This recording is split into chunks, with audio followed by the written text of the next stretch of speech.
Mama Samia oye! Nimekuja Arusha. Nimekuta ni mkoa wenye utulivu. Mheshimiwa mkuu wa mkoa, nalizungumza hili kwa sauti na uwe mfano kwa viongozi wengine nchini. Ndugu zanguni, tukiwa na mkoa wenye utulivu, tutawahudumia Watanzania hawa. Hawa Watanzania hawataki migogoro yetu sisi viongozi.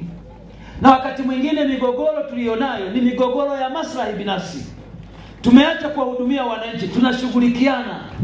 Tunataka huyu akwame ili huyu afanikiwe kwa sababu tuna kateo.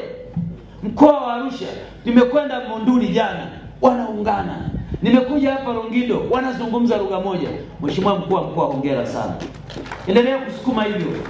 Tunataka Arusha watu waungane, wafanye kazi ya pamoja. Hakuna kitu kinachotia aibu.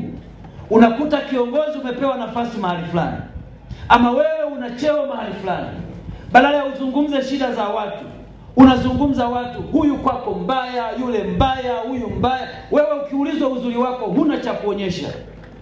Nataka niwaombe watu wa Arusha, watu wa Monduli, watu wa Longido, viongozi tuliopewa nafasi, mteja wetu wa kwanza awe mwananchi, mteja wetu wa pili awe mwananchi, mteja wetu wa tatu awe mwananchi.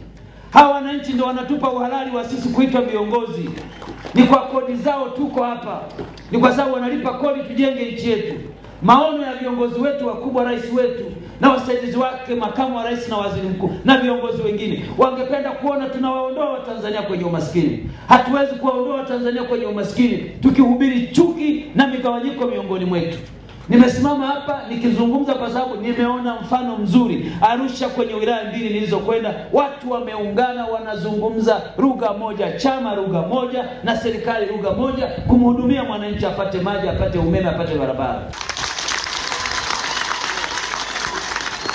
Ningetamani kuona na viongozi mahali pengine tuige mfano huu wa kuunganisha wananchi, tulete maendeleo kwenye maeneo yetu.